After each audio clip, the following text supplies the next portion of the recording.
Us here for a very special conversation on gender parity and the need for gender parity to try and foster the cause of economic recovery. My name is Shireen Bhan, and it gives me great privilege and pleasure to welcome here on this panel a very special set of guests who are going to be talking to us about this very important conversation that we hope to mainstream. I am also going to make this interactive, so it would be nice if you do have questions and comments.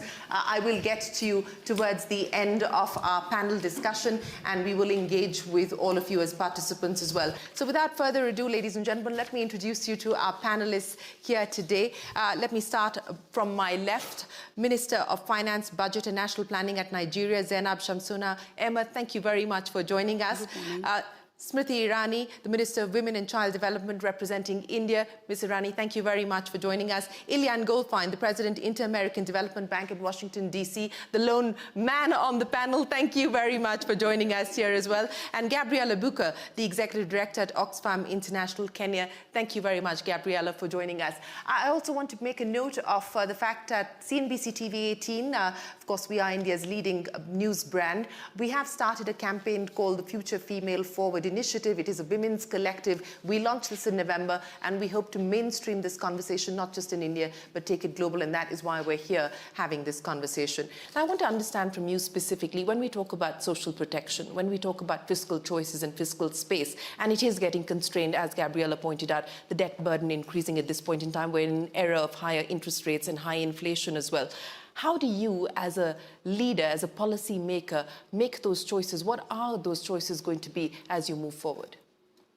Well, it's indeed very difficult times. The world has been going through a number of crises, whether it's COVID or climate, several things that we have to cope with on a daily basis. It means we have to do more. We have to find how to do more with less, because the fiscal space is indeed very, very constrained.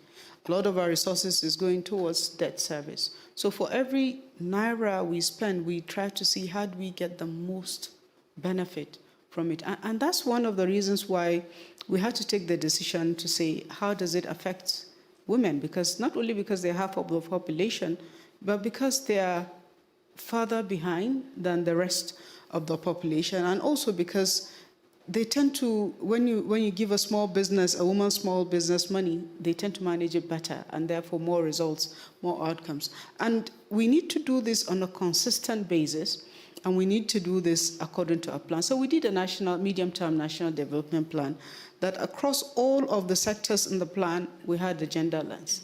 And we costed the plan to require $775 billion US.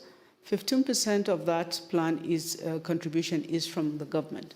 So we need to now also find how we can support private businesses, both large, small, as medium, as well as small enterprises, to contribute more to the economy. We need to also look at how do we create partnerships between the public and the private sector to enable the private sector channel its resources that is required to fund the development plan in the best possible way. While they get returns, we also get the contribution to the growth that is that is very important to need. And in all of this, there has to be a systematic system of monitoring of what are the outcomes of these targets that we have set. We have supported our National Bureau of Statistics that for every category of data that they produce, they must make sure that the data is also disaggregated, especially for social reporting, like on poverty index, on jobs, that the data is disaggregated. So we see whether we're on the right track or we need to continuously remodel. In the financial services also, we have seen data that shows that women are further behind in terms of financial inclusion. So there's a conscious effort also within the financial services using digital ID to bring as many women. Unlike India, we have a lot of population that are still not banked. They're not in the banking system, and the largest proportion of those are women. So when you bring women into the banking system, you're able to give them financing through the banking system more seamlessly. And if government has interventions to provide, you're able to do that because there are bank accounts and identity numbers that you're able to channel those support. So the policy has to be deliberate and it has to be consistent, whether it is a private sector company, whether it is a public sector company, or even whether it is the financial services and other services. We need to start also at the ground level in engaging youths. Well, by the way, we don't have the problem we have. We have like 60% of our 206 million people are youths, and very active youths, very vibrant. So in engaging youths, we have to begin to make that provision to say a certain percentage of the youth we employ, whether we're government or business, should be girls, so that they are there from the beginning, they go through the system, and then they have a chance to grow to the top. Well, you ended on an aspect which is controversial, an aspect that I think evokes a fair amount of discussion and debate on whether there should be reservation for women in different sectors. Should it be at the board level? Should it be at the entry level? And I think, many companies and countries are grappling with this issue. But you talked about collaboration with the private sector, and I want to move that forward, Minister Irani, to talk about global collaboration as well. This is a universal problem. It's a universal challenge. It is not Nigeria's problem or India's problem. You need to customize and design solutions that are relevant for each country or each company, but this is a universal challenge. In the context of that, I want to address with you, India takes on the G20 presidency. One of the issues that has been prioritized for global collaboration by India as part of the G20 agenda is women-led development. So what can we expect on that front? I think, Shireen, we have to recognize that the vocabulary of gender justice is undergoing a change without much reflection. On this panel today, we spoke about women from the context of the labor market. Not many of us prioritize women as entrepreneurial leaders, as though we as a gender are to feed just the labor market. So when we talk about the vocabulary of gender justice, we spoke today in this House about emancipation of women.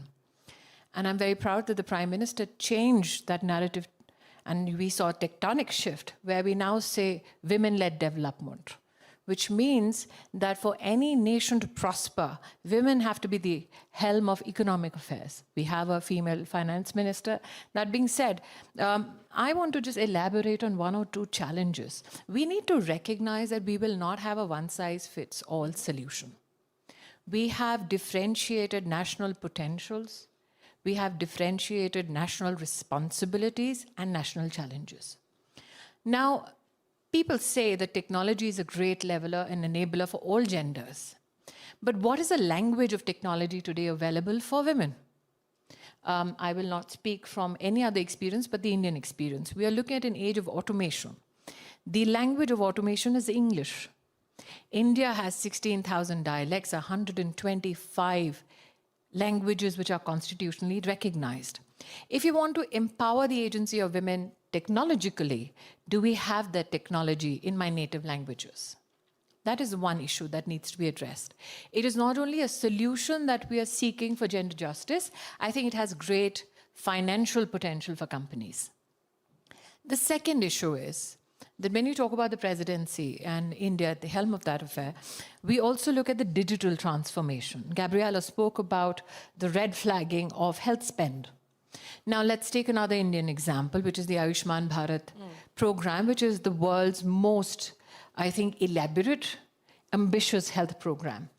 We put money behind ensuring that for 1,300 diseases, which includes cardiovascular issues and many other challenges that emanate from the health systems, 26,000 hospitals across the country are impaneled, servicing 100 million families, which means at least 100 million women, where they can seek access free of cost for 1,300 diseases. Now, what is the impact?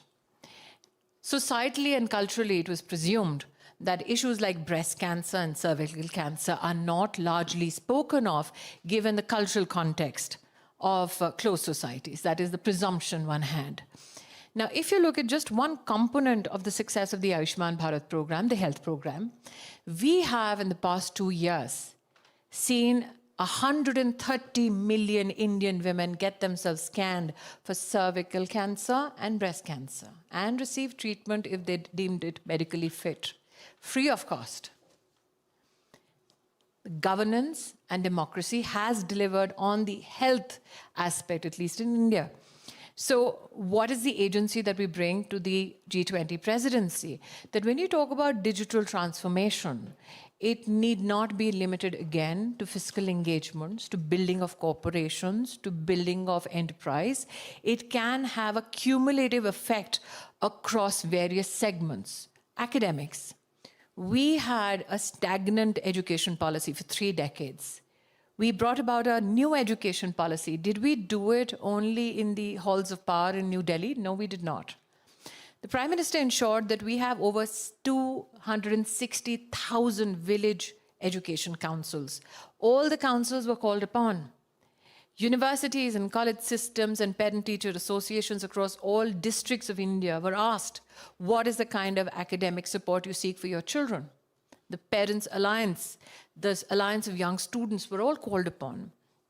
Then a policy was arrived upon. And one of the benefits of that collaboration between government and citizens is that for the first time, India now has a gender inclusion fund in our education policy to help build academic infrastructure, particularly aimed at young girls and women. So the other issue which we hope through W20 to also leverage is the desire to ensure that we transition from innovation, especially in the gender space, to enterprise. Because a lot is left to be done in that segment. Today, 42% of STEM graduates in India are women. How do I encourage them that innovate for enterprise? And I think if that becomes a global call for action, much change can happen. Because do we reduce women only to consumption of technology, or do we want to support them to become leaders of technological institutions or technological enterprise? So I think that the G20 gives us a unique opportunity to speak about our experiences, speak about our commitment, but also say to the G20 coalition that we hope that this expression of experience somewhere percolates to the global south, to empower the global south, because we as a part of the presidency are saying that this is not about the Indian future.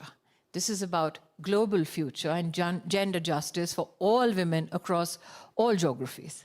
Absolutely, and I think that is the perfect opportunity for us to get comments in from our participants here, because it is going to require, as I pointed out, dialogue at different levels, dialogue within countries, within companies, and within the international alliance as well. So, yes, ma'am, you have a question. I'm going to get a microphone across to you. Please go ahead.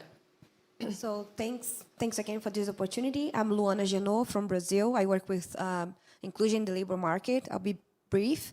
In Brazil and Latin America, we are more than 210 million Black and Indigenous women and from marginalized groups. And I just would like to get to know from different reality standpoints, how do you ensure like intersectionality in policy making and addressing marginalized groups' needs? I mean, especially from non-dominant groups, like from low castes or, low ethnicities, or, especially in Brazil, Black and Indigenous women, for example.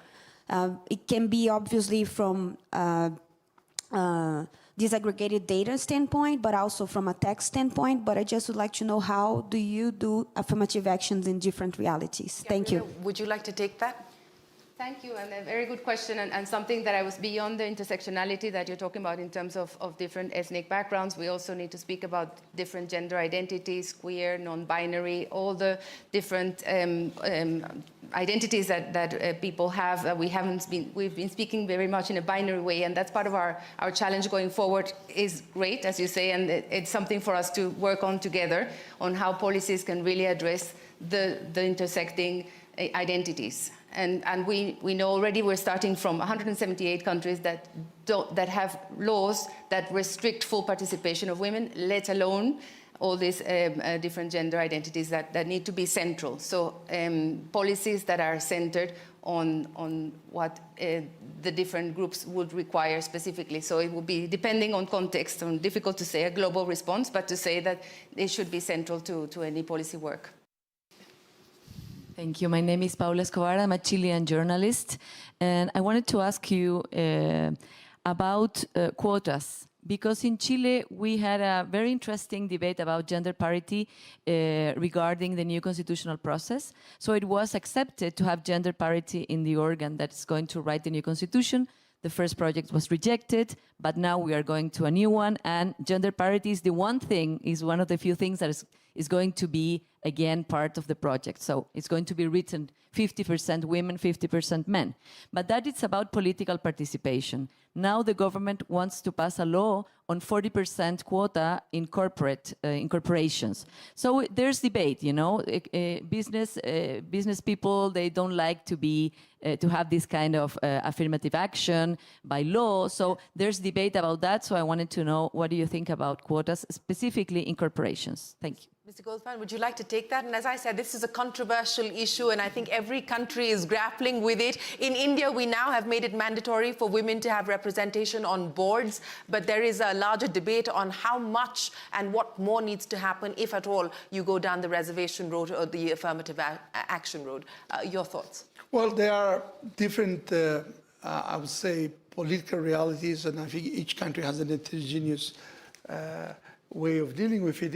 In terms of the regional banks, what we have been doing is having indicators and targets for gender, and I realized that there are different identities that should be incorporated in that regard. There's the issue about transversality of gender versus development, but I think we have to have the three of them: gender, development, and ethnicity, and other things. We need to put them together. I think the world is getting more complex. But for now, how the regional bank has been doing is looking at the targets, has something to achieve for the loans you give, for the projects we do, for everything we do. But we don't have, we don't promote the regulations for the country. The countries do the regulations by themselves. Minister, let me end by asking each one of you, and exactly, I think we've got 30 seconds for each of you. You've previously said that women must have a seat at the table and they must be co-creators of any strategic intervention. And to the point that was made here by the lady, how do we get more women to get a seat at the table? It's actually what she said is engaging more men, finding more he for she's is what we call it. Last year, we tried to amend our constitution to be able to have a commitment of 30% elected positions for women. And we failed despite all of the campaigning, because the men were asking, okay, if we give you the 30%, what about the 70%? Are you going to be also a part of that? And it didn't go through. So it's really very important to get, and there are some men that are very sympathetic, to get more men on our side, because that's the only way we can make progress. Absolutely. Minister Irani.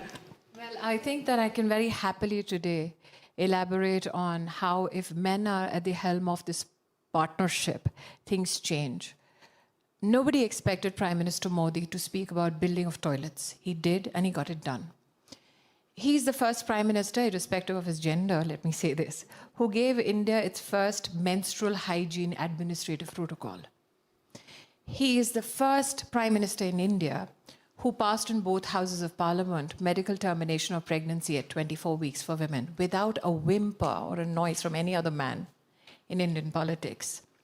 He is the first man, or woman for that matter, who stood on Independence Day, just, I think, 2 years ago, and spoke about access to menstrual hygiene products by girls and women in our administrative systems. For ₹1, he said, go get it. The fact that a man at the helm of affairs has brought about a change not only in discourse, but also in administrative capacity, ensured that gender justice percolates, I think is a very fine example to reiterate what she says. The lady says, yes, we need that partnership. What is significant is that we talk about gender parity today in a room which has a smattering of gentlemen. Yes, We need more rooms like this. We need more conversation, men. and we need equal participation. I absolutely agree. I'm going to give Mr. Goldfajn the final say, but Gabriela, very quickly, 20 seconds, we're out of time. How do we get more women at the seat of the table? And of course, how do we engage and partner more with men?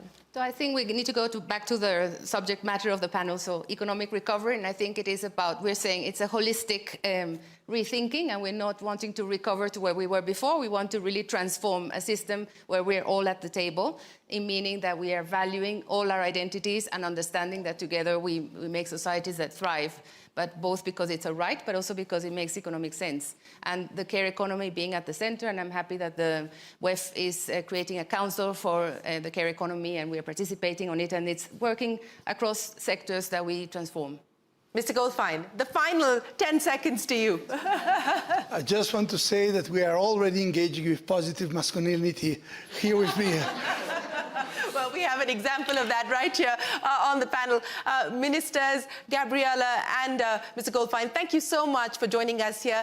It has been an interesting conversation with many ideas and insights on the table on what we can do to take this cause forward, what we can do to champion the case for more women to participate in the global economy. And of course, as we've all pointed out, there is no one-size-fits-all solution. It will need to be customized, but there needs to be a greater degree of collaboration. On your screens, ladies and gentlemen, that is the final slide that we are going to show you. That is what is happening at the World Economic Forum, the many initiatives of the forum to try and see that we can bridge this gap, we can mind the gap. That's, of course, the Global Gender Gap Report. I know Ms. Irani has issues with that, but that's a debate for another day.